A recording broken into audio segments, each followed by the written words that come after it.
Welcome to Sports Ophthalmology, a podcast for ophthalmologists and trainees interested in providing eye care to athletes. I am your host, Jared Tuttle. Join me as we hear from national leaders in this exciting subfield of ophthalmology.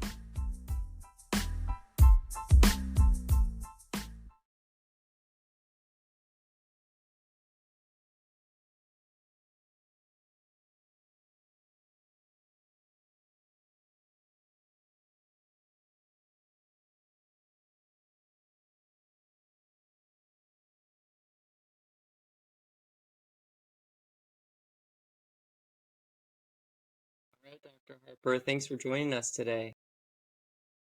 It is lovely to be with you. It's a fantastic day out here in the Texas Hill Country, and I'm happy to talk to you about this topic today. Great. So we'd love to get started with hearing how you got involved with pediatric retina. Oh, well, I've been doing pediatric retina for as long as I've been in practice, 28 years or so. And I started when I was younger. My wife was in preterm labor with one of the kids, and I just promised that I would take care of babies. Kind of made a promise to the big guy up there and said, I'm going to take care of babies if everything comes out okay with my kid. And my daughter's now a pediatrician, so that worked out pretty well. So I've been taking care of really ROP for a long time, retinopathy of prematurity. I started in Oregon, which was land of retinopathy of prematurity in the Pacific Northwest when I was there, and then it's morphed to all kinds of pediatric retina disease, and we're super interested in everything that happens. We publish a lot. We try to stay updated and give people updates of what we do. We invent techniques. We talk about the way we do things. So it's really been very fulfilling from that perspective. What has been your experience interacting with patients in the realm of sports? So I've been in Austin, which is, land of University of Texas, and a lot of those people have come through the office, a lot of different injuries. And as a retina specialist, especially for us, we do a lot of trauma. So when the primary trauma comes into the emergency room, oftentimes if it's really complex, the general ophthalmologist will call the retina specialist to come see if whatever it is we can fix.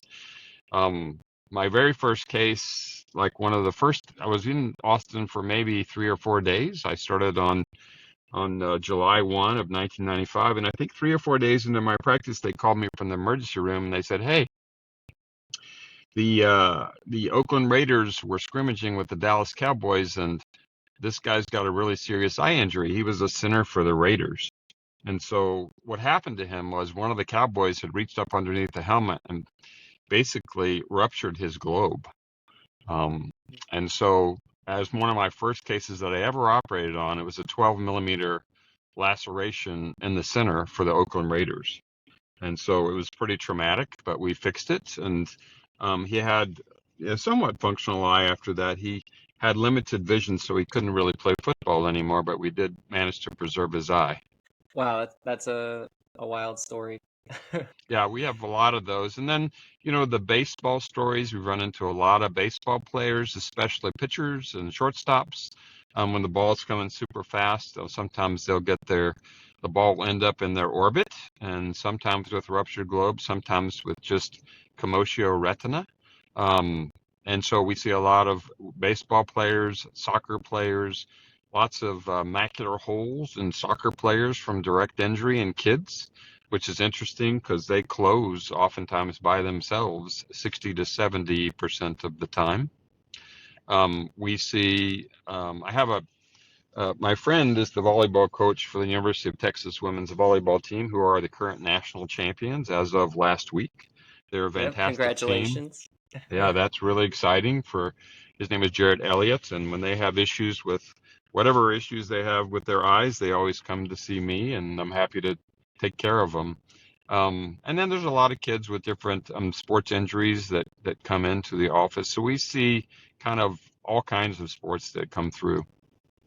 Do you mind speaking to some of those? I mean, very briefly, you talked about commotio retina or the macular holes that will kind of self-close. Do you mind covering some of those commonly encountered retina injuries? Yeah, so the retinal injuries we see primarily are going to be from blunt trauma, like balls, for instance. And so, kids' retinas are sensitive just like everybody else. So when somebody gets struck by a ball, that kind of when it compresses the eye, that AP traction, when it releases, then causes some issues. For instance, we see hyphemas quite often, and that's where that angle tears with that pressure and bleeds into the anterior segment, and it puts them at risk for glaucoma for the rest of their life, and we have to make sure that clears adequately. We have vitreous hemorrhages that we see. I've seen a child recently who's about 9 years old that I've been following him for about 2.5 months, waiting for that vitreous hemorrhage, that blood in the eye to clear. No tears, and we did ultrasounds on that, and I keep watching him. We don't like to go inside a kid's eye with a vitrectomy unless we absolutely have to. And then in the back of the eye, retinal tears are not uncommon, or what's called a retinal dialysis, where that retina is in the very far periphery will tear at the edge. So you have to be careful of that. Those are very fixable, but also something that we look for. We look for genetic predispositions to tears, like, for instance, Stickler's disease or Marfan's, where those children would have, or an instance if they've had ROP in the past, their retinas are super thin and may have lattice, so we're going to watch for that. Macular holes in children are super interesting because, unlike an adult macular hole, hardly any of those close, less than 5%, where if you develop a macular hole in a child, 60 to 70% of those close spontaneously within 6 to 8 weeks, and we don't have to operate on those. If we do operate on them, the surgery is a little more difficult because the posterior hyaloid is very adherent to the retinal surface, and you have to make sure you free that posterior hyaloid before you peel the epiretinal membrane. So it's an interesting surgery. I do those probably, my guess is about 2 macular holes in children a year. And those often come through when they're not closing or they're super large. Sometimes they have associated commotio with that, which is kind of like a bruise of the retina, and so may have limited vision just from that piece as well. And we always keep that in mind when we talk about the end result and what that's going to be for the child. There was a recent publication, I think it was on NPR, about CTE and concussive trauma. And some micro traumas in children tend to produce CTE in a small percentage of these patients. So I try to get kids to avoid that head trauma, whether it's football or soccer or any sport that can get head trauma, because those kids, their vascular network, both in their retina and in their brain, are super sensitive to concussive effects. So that's kind of the most common things we see. Other things like corneal abrasions we see quite often, sometimes corneal tears, but not usually. And then the orbit's out of our realm, but we always work with our oculoplastics partners and get those things fixed up too. Thank you for providing that overview. That's helpful. So you've had the opportunity to work with a lot of different athletes. Is that just because of the network that you've built with patients, or is that a formal relationship with certain institutions, or what does that look like? No, it's just informal, and we don't have any specific ties. I mean, we have, associations with the University of Texas only because we're in Austin, and then, the president of Austin Retina, Pepe Martinez, was actually a University of Texas very athletic cheerleader. So as when he was undergraduate, so we do have that connection as well, which we love. But we try to support our home teams, whether they're high school or UT, and I love the athletes. My daughter was a college athlete, so I've always been into all kinds of sports. So it's really fun for me to take care of motivated kids like that, and I love doing it. I love children, teenagers, and the little kids too. It's really fun for me. That's the best part of my practice, is taking care of our younger patients. So what's the most common treatment that you'll prescribe for someone who does have a blunt traumatic injury, has some retina issues? Is it normally just delaying their return to play? They're not allowed to jump into their sport sooner? It depends on the severity of the injury, but I like people to take a couple weeks off if they have pretty good commotion, or if they've had a hyphema, then it's a much longer period of time, because what happens with, for instance, a hyphema is that it will stop bleeding, but then the angle has to be given time to heal, and then it's super sensitive and can open up again in 3 to 5 days and bleed more as the clot starts to retract. So you have to be super judicious about letting them go play again. And kids are kind of wild, boys are wild. They like to roughhouse. So some of that's unavoidable, but back to formal sports is not something that we would recommend. Even people like divers can have injuries, and we've seen those too. And so because of the kind of the where they're jumping off from and the impact they have when they hit the water, you can have some injuries as well. So it's a super interesting kind of gamut that runs all kinds of sports all the way through. Yeah, I'm not too aware of your background. Do you have a background in sports, and has that helped as you've kind of taken care of different patients from a lot of different Oh, experiences? well, we had a daughter that was a really great athlete in volleyball, but unfortunately she doesn't. She's kind of an anomaly. Genetically, my wife and I both like to do a lot of sports. I played football and tennis when I was younger, and then we keep active with, we walk a lot. We always take bicycle trips, so we're riding our bikes out here in the Texas Hill Country. And then, I'm at the gym probably 5 days a week, the oldest gym in Austin. It's been there since I think, 1970s. So that's what we end up doing. Our son is more of a monosport athlete. He was a climber and a snowboarder, and anything that that required a little bit of getting into the air, he would do. And so he never was much of a team sport player. Whereas my daughter, we told her, you're going to play a sport when you're little. So she said, I don't want to play a sport. I just want to stay home and read books. But you said, we'll pick a sport for you then. So my wife chose volleyball for her, was actually her first coach. And then after that, her second coach was an All-American from Stanford named Ashley Ivy. And after my daughter was completely hooked after that, and then played all the way through high school, all the club sports, and then went on to play a D1 athlete at Dartmouth and volleyball. So always something. I love sports. I took the kids to UT games, football and basketball and volleyball and baseball. We went to all the sports when they were little, and my wife would always say to me, if you're going to go to those games, you're going to take them with you. So my daughter really loves sports. My son, not so much for organized sports, but tolerated it for that period of time anyways. It's great. You're familiar with the mindset of an athlete. Yeah, very much so. And it's a little bit, that competitive mindset is interesting, and it's good for, practice too, because you have to go out there and compete for your patients. And, we have, even in our office, we're all competitive in the sense that we want to do the very best job we can. And yet we're a great team. So team sports for people, I think, are wonderful. And I can see, even, my daughter being a team player on this, volleyball team with all these different personalities has really dovetailed nicely into her becoming a pediatrician, which she's a third year of pediatrics. So that mindset works really well in the setting of doing a residency and having to work with different personalities, some difficult, some not. And especially your attendings, if they get difficult, it's really important to be part of a team. And you've got a main coach, which are going to be your attendings, and then you've got all your other players, and it all works out together. So it's very similar to team sports. And for instance, our practice, there's 11 of us, and we're just a big family team, and we're all working together, rowing in the same direction. So it's super important. So, do you find yourself recommending or restricting certain sports to your patients? Maybe for a patient who has a genetic predisposition, like you mentioned. Yeah, so direct head trauma sports are not something that, and then there's, again, more evidence is coming out that there can be somewhat injurious to people. So especially somebody who's predisposed with a super long eyeball, a high myope, or somebody with sticklers or Marfans, you want to avoid anything that's traumatic.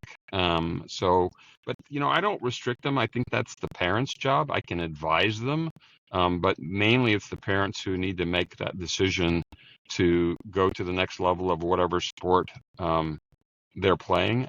For us, when we have my wife and I, when we have grandchildren, we always talk about that, and hopefully it's coming in the next few years. And we would prefer them to, although I love football, avoid the head trauma of contact football. But other sports are fantastic. Like my daughter, like I said, played volleyball, and my son played tennis and did triathlons, and I did all that stuff with him as well. So there's a lot of different options out there for people. I think golf's great. Martinez golfs all the time, and he gets great workouts because he carries his bag and walks on all the golf courses. And for me now, all I do is work out here at the farm, ride my bicycle, and work out a little bit for the most part. Not too much. I played tennis for a while, but microsurgery and tennis don't go together real well because you're holding that racket really tightly. So sometimes it's a little more difficult to operate after that. So you want to be careful with that. So if you play, you want to wait a couple days before you do some microsurgery, membrane peelings, and stuff like that. Yeah, definitely something to keep in mind. But the other thing is that working out as a practicing physician is super important. The main disease that retina surgeons get is neck problems because of the ergodynamics of the way the microscope is set up. First of all, you have to line it up properly so that you're in a plumb line when you're sitting up, not tilting your head over too much. And then the second thing I always recommend is working out and strengthening all your accessory muscles so you can hold that in place without putting a big strain on your entire system. So I think that's critically important. And I think, all the evidence shows that, both, exercise like walking and running and biking are really good for your cognitive state, as well as lifting is good too, and it gives you a good sense of being. And then again, those accessory muscles are trained to hold you up when you're having to sit at the microscope for, 12 hours at a time, which is what we do on when we're operating sometimes. Yeah, I was talking to a sports medicine fellow who mentioned the importance of keeping your patients moving as well as yourself. But in sports medicine, you're helping, prevent a lot of these chronic diseases. Yeah, and we have an epidemic of obesity in this country. It used to be in the 70s that 20% of the children were considered overweight, and now it's up to about 50%. And we just got to get these kids moving. It's just super important for everybody to move, regardless of what sport it is. It doesn't really matter what you do, but choose something, whether it's just something, as easy as just walking, or something like yoga, or team sports or organized sports. As long as they're moving, I'm super happy. And I also think for the kids, if they're motivated to do a sport, you can kind of use that as leverage to have them study and make sure that they're making their grades. And they tend to be, if you're in organized sports, they tend to be, to me, better academically. So they have sports for like low vision sports. They have like kind of the basketball um, type sports. In the case of pediatric retina losing vision, uh, one of your patients losing vision, are you familiar with those type of outlets to recommend to patients, or, I or what's don't. like the next step? I'm not really a low vision specialist. We do work with them all the time. But again, there's a lot of things that people can do, even if they have limited, whatever sense they have that's limited. There's a lot of things that people can continue to do. There's plenty of blind runners and bikers. And, we have in Colorado, when we go ski, my friend is an instructor for the adaptive ski program for people that have disabilities, including vision loss. So I don't think people should be limited by that. I think they need to seek out the resources and go for it, because I think people should be able to it's such a joy to be able to exercise your body, the endorphins produced, and just for us, just being outside is just like huge. And I do a lot of work out here at my farm, and just being outside is really great for my soul. So I think that's a big part of it. For the patient that maybe has limited vision somewhere in between, what would be like your threshold of recommending that they play T-ball, or maybe they don't play T-ball, or what kind of discussions do you have with your patients? Well, I think, for instance, T-ball, I think you need to try it out because, again, there are ways that you can adapt, even if there's all kinds of, they have different mechanisms to hit the ball with. They can have sensors on the ball to be able to, for them to identify where it is by sound. And then if your acuity is still just moderate, I mean, you can still see things. I mean, when the ball gets faster, it's much more difficult. And I think that's an issue. So other sports that don't require that hand-eye coordination for ball-type sports is maybe an issue for somebody with limited acuity. But again, I defer to my low vision colleagues because they're much more well-versed in that than I am. Have you often had to kind of prescribe or talk about eye protection with individuals Yeah, we do that all playing we do sports? that all the time, and especially if you've had one injury, then and if one eye is more limited, kids oftentimes and people in general don't see things coming from that side because it's just they're not that aware and they're not going to turn their head all the way over to that side. So rec specs, which you can get online pretty easily, like Kareem Abdul-Jabbar used to wear playing basketball, are super important. Basketball injuries, a lot of times it's people's fingers that get in their eyes. Other people's fingers get in somebody else's eye when they're reaching up to block the ball or going for a shot. So those rec specs are critically important. You got to get the ones that don't fog up because sometimes in Texas, especially, it's so hot that things fog up, but they need to wear them. And most parents are really good about having their kids wear those glasses. So, and we do that all the time, especially when one eye is limited, or if they've had a previous injury. We don't want that injury to happen again. Or like if you've had a hyphema, obviously you're more prone to like glaucoma and other injuries. So I was going to ask you if you've ever considered taking on the role of a kind of a team ophthalmologist, but it sounds like you kind of have in an indirect way with that volleyball kind of Yeah, situation. nobody's Is ever that right? nobody's ever asked me, but I'm happy to help in any way I can. I just think that the cases are not that common, unless unless there's somebody like it's. But usually, even with professional sports, they'll have someone kind of on call for them. And I went to my friend he was a dentist, and I used to go to all the hockey games with him. And so we would always sew up people, not necessarily eyeball stuff, but whatever other injuries they had, we would sew them up on their face. So that was a lot of fun. But I've never been specifically designated formally as somebody associated with any team, but we're happy to help. All my partners love sports, and they would be happy to help anybody that comes through our practice. So for the retina fellow or the budding ophthalmologist who would say that they're interested in sports ophthalmology, taking care of athletes, what kind of recommendations would you have for them?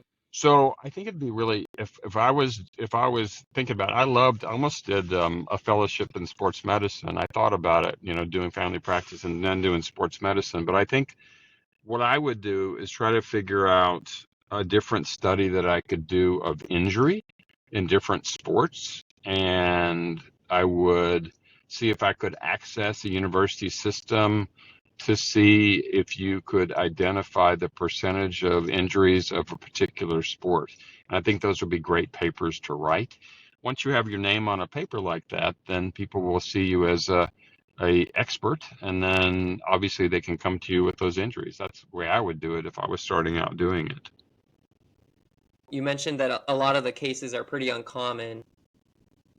I've talked to some ophthalmologists who they haven't really seen some of these things, but they've heard of other athletes, or maybe there's different cases of written about it. So do you find that you're often like looking up in the literature, or how do you overcome that growth curve when the cases are so rare? They're rare, but they're not unusual for us as retina specialists. I mean, a macular hole we see quite often in adults. So a kid's macular hole are different because they act differently, but it's the same structure. Retinal tears and commotio are the same way. If you have a car wreck and you hit your head in the airbag, it's the same injury that you're going to get sometimes with a soft, like a volleyball or a soccer ball that hits you in the face. So it's not unusual for us. We really don't, I don't think it's anything we would see that is that unusual, because it's basically blunt trauma. And, I trained in a program when I was a resident at Charity Hospital in New Orleans, where we saw tons of blunt trauma, not necessarily sports related, but other types of blunt trauma. So it all dovetails nicely into, well, it's still a blunt trauma injury. So whatever it is, usually most of my partners have seen it. So if you're having a good fellowship and a good residency, all that stuff you'll see.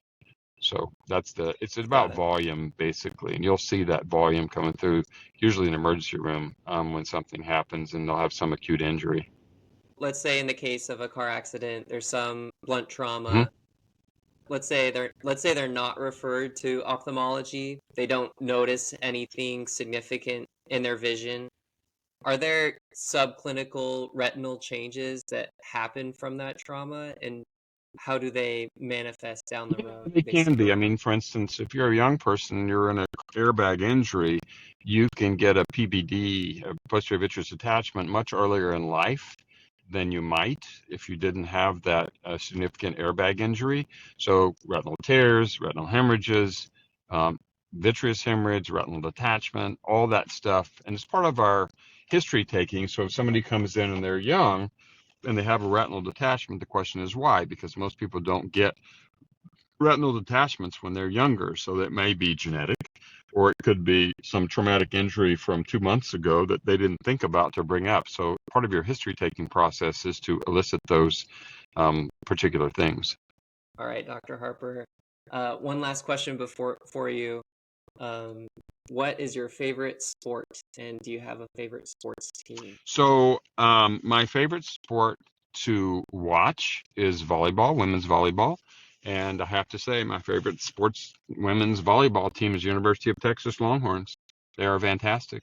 They are fantastic people, and they're just really great women. And then Jared Elliott, the coach, is a great guy. And I would, it's the most beautiful, fluid sport you can possibly watch. The points are fast. It's not like baseball, and I love baseball, but there's always something going on, and it's a beautiful sport to watch. I just love it, and they're super great athletes.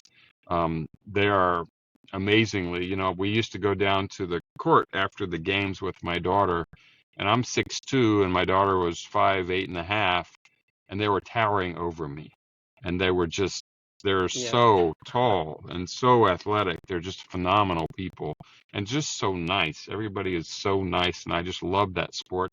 I love college sports. I think it's the true manifestation of the sport. And I think D1 athletes, yeah, some of them get scholarships, but for instance, my daughter just played as a D1 athlete. They didn't have scholarships at her university, and those are the people that we really love because they're playing for the love of the game. And I think that is a Mm. great thing that kids can do, and it keeps their mind focused and keeps them out of trouble too.